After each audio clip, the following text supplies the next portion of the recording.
Nos últimos anos, o glúten virou o grande vilão da alimentação. Tem gente tirando pão, massa, biscoito, tudo que tem farinha de trigo, achando que isso vai resolver os problemas de saúde, ajudar a emagrecer e até reduzir a inflamação. Mas será que isso tem fundamento científico ou estamos caindo em mais um mito da internet? Hoje eu vou te mostrar exatamente o que a ciência diz sobre o glúten, sem achismos, sem modismo. E no final, você vai entender de uma vez por todas se você precisa ou não cortar o glúten da sua dieta. Fique até o final porque tem uma informação aqui que a maioria das pessoas que tira o glúten nunca ouviu e que explica porque muita gente se sente melhor sem o glúten, mas por um motivo completamente diferente do que imagina. Antes de falar se o glúten faz mal ou não, eu preciso te explicar o que ele é de verdade. Glúten é uma proteína, na verdade uma mistura de duas proteínas chamadas gliadina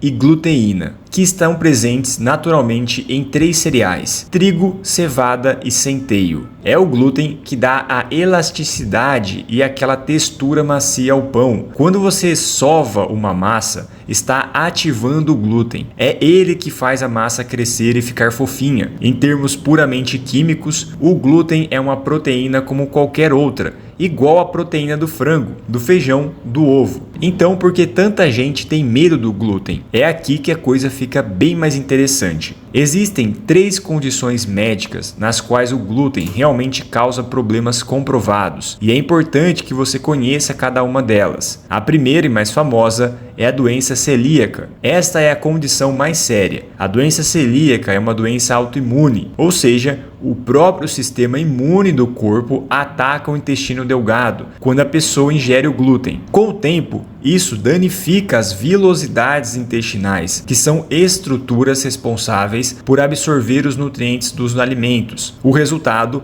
pode ser desnutrição, diarreia crônica, anemia, osteoporose e vários outros problemas graves. Estima-se que a doença celíaca afeta em torno de 1% da população mundial. O diagnóstico é feito por exame de sangue e confirmado por biópsia intestinal. Já a segunda complicação é alergia ao trigo. É uma reação alérgica às proteínas do trigo, que inclui o glúten, mas não só ele. Os sintomas podem variar de urticária e coceira até reações mais graves. É mais comum em crianças e, diferente da doença celíaca, muitas vezes desaparece com a idade. E a terceira, que se chama sensibilidade ao glúten não celíaca. Essa é a condição mais debatida na literatura científica. Algumas pessoas relatam sintomas como inchaço, dor abdominal e cansaço ao consumir o glúten, mas os exames para a doença celíaca e alergia ao trigo dão negativos. A comunidade científica reconhece que esses sintomas existem, mas ainda debate qual é o mecanismo exato e se o problema é realmente o glúten ou outra substância presente no trigo. E é aqui que está o ponto-chave. Fora dessas 3 condições, não há evidência científica sólida de que o glúten cause dano à saúde de pessoas saudáveis. Mas o grande mito: glúten engorda ou inflama? Nos últimos anos, ficou muito popular a ideia de que o glúten causa inflamação em qualquer pessoa, que ele engorda e que tirar ele da sua dieta traz inúmeros benefícios: mais energia, melhora da pele, menos inchaço, melhor digestão. O problema é que quando pesquisadores foram testar essas afirmações em estudos controlados com pessoas sem doença celíaca e sem sensibilidade diagnosticada, os resultados não confirmaram esses benefícios. Estudos publicados em periódicos científicos sérios mostram que, para a população geral, uma dieta sem glúten não traz vantagens metabólicas, não reduz inflamação e não melhora a composição corporal quando a ingestão calórica é controlada. Mas aí você pode me perguntar: então por que tanta gente diz que se sentiu melhor quando tirou o glúten? E é uma ótima pergunta, e a resposta é muito interessante. Quando alguém decide tirar o glúten da dieta, o que acontece na prática? Ela para de comer pão, biscoito recheado, macarrão instantâneo, pizza congelada, bolo de pacote e cerveja. Ou seja, ela elimina uma enorme quantidade de ultraprocessados da alimentação e aí, obviamente, se sente melhor. Mas o motivo não é o glúten, é a redução de açúcar, gorduras, sódio em excesso e aditivos químicos. Qualquer pessoa que tirasse esses alimentos da dieta, com ou sem glúten, sentiria o mesmo benefício. Além disso, existe outro fator importante, os chamados Food Maps. Essa sigla em inglês representa um grupo de carboidratos fermentáveis presentes em vários alimentos, incluindo o trigo. Algumas pessoas são sensíveis a esses carboidratos, não ao glúten em si. Quando tiram o trigo da dieta, melhoram, mas o culpado não é o glúten, são os Food Maps. Isso foi demonstrado em vários estudos chamados duplos cegos, que é o padrão ouro de pesquisa científica. Então, para resumir, a melhora que muitas pessoas experimentam ao tirar o glúten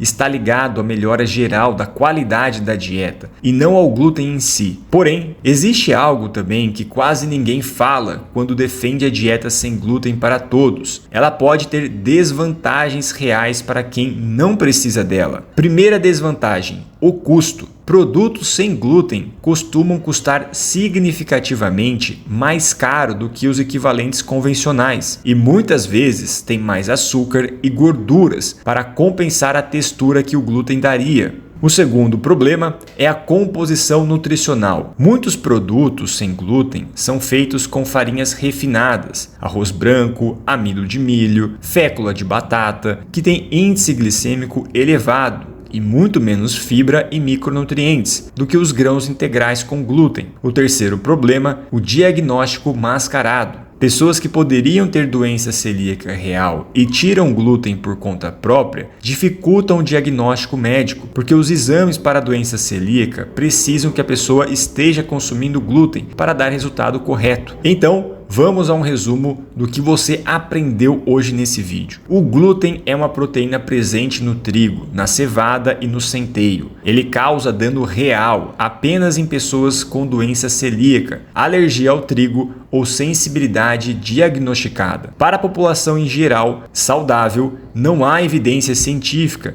de que o glúten causa inflamação, ganho de peso ou outros malefícios. Quem melhora ao tirar o glúten, na maioria das vezes, melhora porque eliminou ultraprocessados, não por causa do glúten em si. Dietas sem glúten desnecessárias podem ser mais caras, menos nutritivas e mascarar diagnósticos importantes. Isso não significa que você precisa comer pão todo dia. Significa que a decisão de tirar o glúten deve ser baseada em necessidade real, de preferência com orientação de um nutricionista e não modismo. Se você tem sintomas como inchaço, dor abdominal e mal-estar após comer trigo, não saia tirando glúten por conta própria. Procure um médico, faça os exames corretos e aí sim, tome uma decisão embasada. O seu corpo merece um diagnóstico real, não uma exclusão às cegas. Se esse vídeo te ajudou a entender melhor o assunto, me faz um favor, compartilha com aquela pessoa que você conhece que está sofrendo para viver sem glúten, sem precisar. Ela vai te agradecer.